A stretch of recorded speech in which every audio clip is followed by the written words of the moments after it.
Hey, what's up? Today I want to share with you a Greek-inspired vegetarian lasagna. This beautiful recipe is delicious, easy to make, and it's going to be a hit with everybody. Even the meat lovers are going to love this because it's full of flavor.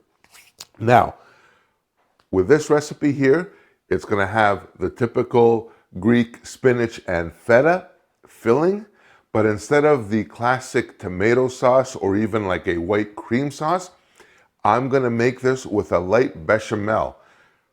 The flavor is going to be like off the chart, prepare to go crazy. So, first things first, we're going to preheat our oven while we're doing everything else here. 375 degrees Fahrenheit or about 180 degrees Celsius. Get that off and going, one less thing to worry about. Like all my recipes or cooking in general, if you have your shit together, you will have no problem at all. To help with this recipe and make it easier, today I'll be using the no-boil noodles. I love these things. You know, my Italian friends, a lot of them will say, oh no, you can't, you got to use the regular boil ones and blah, blah, blah. No, you don't. These will save you a whole step and a whole lot of time. So that's one thing. The next thing after that is breaking down this recipe into two parts. So for this, it's basically getting our filling ready and then making the bechamel and then obviously assembling everything.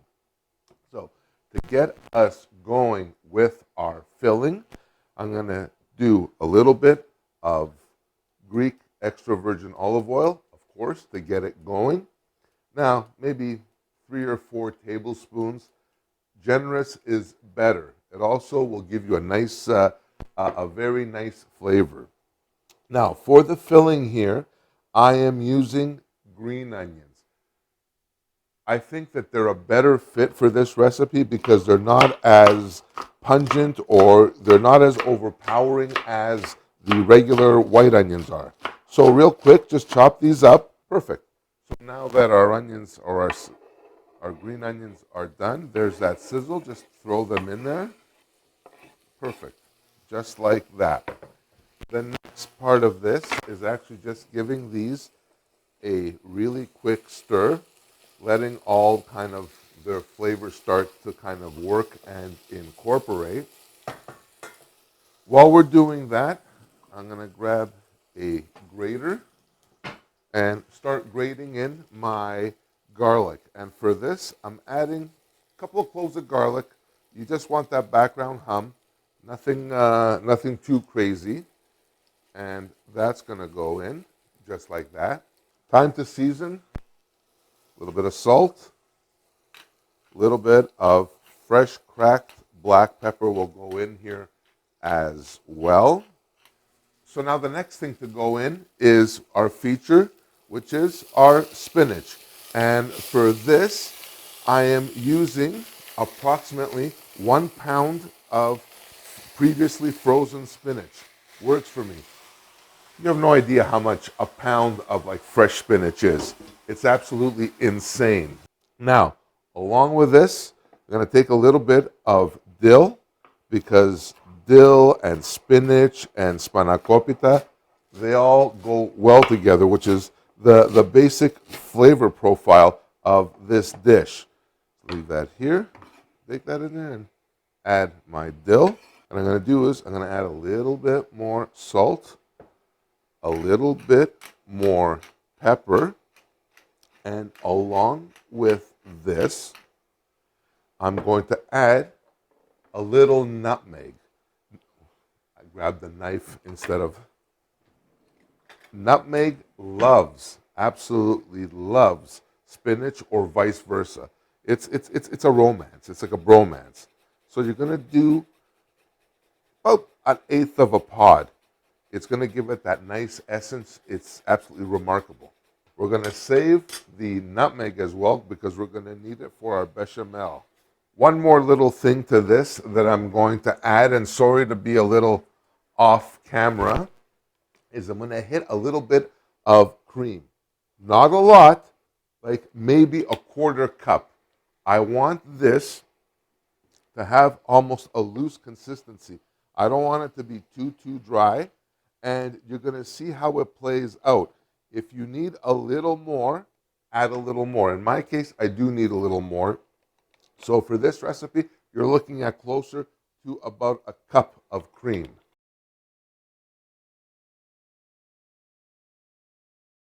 So now that our spinach filling is out of the way, time to work on our bechamel. This is a foolproof bechamel recipe. It's thinner, but guaranteed not to clump on you, and the flavor is going to be absolutely remarkable. No, this is like no joke bechamel. So for this, half a cup of butter. We're just going to melt that in there and get that going. Nothing complicated at all. In fact, what I like to do is have my whisk on standby, because although people will use spoons, wooden spoons and spatulas, the whisk is going to give you this like soft, smooth, velvety finish, and that's exactly what you want. So get that going in there. I'm going to add a little bit of fresh cracked black pepper to this. Bechamel and black pepper are a killer combo. Now, a little bit of salt. I don't want to go too crazy on the salt. My butter is salted. For these kind of savory recipes, I like using salted butter. All right, so now that our butter is melted, I'm going to throw in here half a cup of all-purpose flour. And we're going to work this in with our flour for maybe a couple, 3 minutes, just to get that floury taste out of our roux, which is what this is, the technical name is, but yada, yada, yada. And now it's time for our milk. For this here, it's typically you're going to be using 8 cups of milk for this recipe, or for the consistency that we want. So I'm just going to look at our bags. That's how we get our milk from our cows here in Canada. So slowly start pouring that in there and start stirring it around. And don't be alarmed if it starts thickening up on you like really, really fast. Not a big deal at all. So look at this. It's starting to clump up. Add more milk. And you want to add it slowly, little by little, so it'll thicken up on you as it goes. I want this to be a little on the thinner side because I want my noodles to cook in this as well. So it's got to have a little bit of a thinner consistency. At this stage of the game, I want to up my ante here on this recipe. And I'm going to throw in a little graviera. If you have graviera, kefalotiri, Parmesan, fine, that will work as well. So just grate that over into your bechamel, just like that. Nothing as much or as little as you like. For this, I will typically do about a quarter cup. And it's going to actually just give us that flavor, that essence. And I'm going to save this here because we're going to do a little bit more on top before we throw this in our oven. The quintessential ingredient to any good bechamel, you know it, nutmeg, baby. And for this, again, I am going to go about a quarter of a pod, or maybe a quarter of a teaspoon, give or take. So now that it's time to put this puppy together, I've got my trusty ceramic baking pan. I absolutely love this thing. Absolutely, I have like an emotional attachment with this. So I'm gonna need a ladle, and what I'm gonna do is actually start pouring a little bit of my sauce on the bottom. 2 reasons. I want my noodles to cook from the bottom, but I also don't want them to stick. So I'm going to put a little generous amount on the bottom there. I'm going to take my noodles and just start layering them out just like that. And put this, perfect. Noodles there. You can measure this out. Well, just take a little bit off. And there's our first layer. Don't lose these pieces because those pieces you can use as filler. So I'm going to take a little more sauce, pour it over this, just like that. Sauce. I call it sauce, but it's really our bechamel. And it's going to be so freaking delicious. Already this is going to be smelling unbelievable. Next, we got to bring back our filling. So we start building the layers now of our spinach. And all of these flavors are actually going to marry, and it is going to be something that is so hearty, even though, again, I say it's a vegetarian dish. So that's perfect, just like that there. And what goes with spinach? Feta. And here, for this recipe, it's calling for about 450 grams of feta. And I'm just going to crumble this over my spinach, just like that. Now, when this bakes off, this feta is going to melt and it's going to incorporate with the bechamel, and it's going to become absolutely remarkable, fantastic. And take from this side another layer of noodles. Just place them in here, pack them down.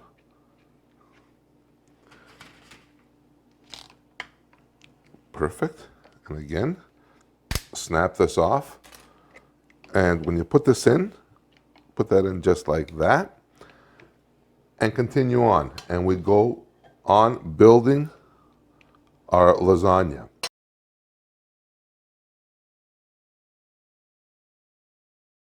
And now time finally to add our final layer on top. And this is probably like a 6 to 7 pound lasagna. This is no kind of, oh my God, like little wussy little thing. So our last layer is on there. I'm going to take my bechamel. I'm just going to run this over the top here. And this is going to be something, believe me. So just put that in there just like that. Your hands are going to get a little messy, but you know what? You got to crack a few eggs if you want to have an omelet. So, perfect. Just like that. That will go in there. Oh.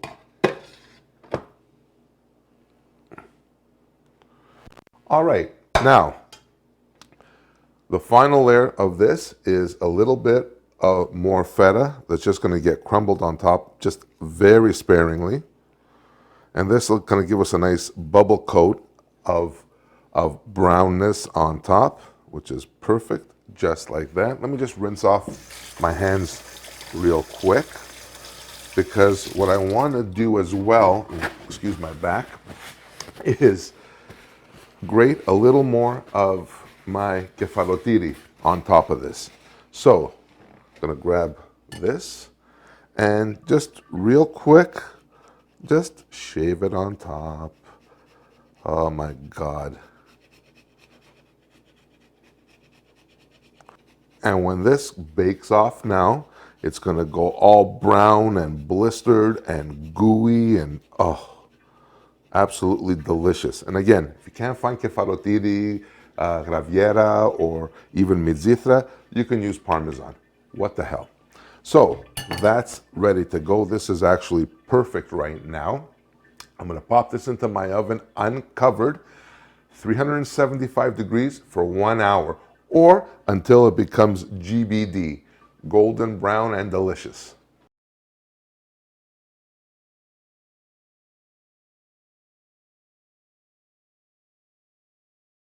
All right. Just right out of the oven. You can still see it's like bubbling and blistering and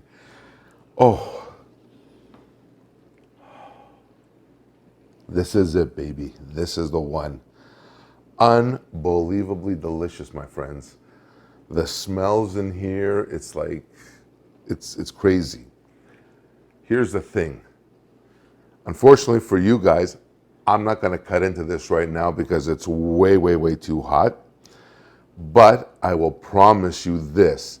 If you let this sit for about 30 minutes or so, it's going to come out picture perfect. If you try cutting into this at this point, everything's just going to go all gooey and runny and loose, and it's just going to be like a hot mess.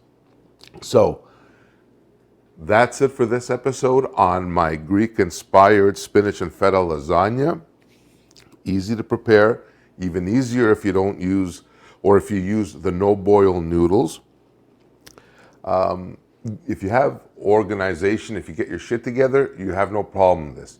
It's basically the filling, the spinach, the bechamel, and just assembling everything together. So I hope you guys enjoyed this. I hope you guys try this recipe. If you like this video, smash that like button and subscribe. Check me out online as well at kensgreektable.com. That's where my recipes are, and along with this one, plus I'm updating new ones all the time. And until next time, I will see you on the next one. Bye for now.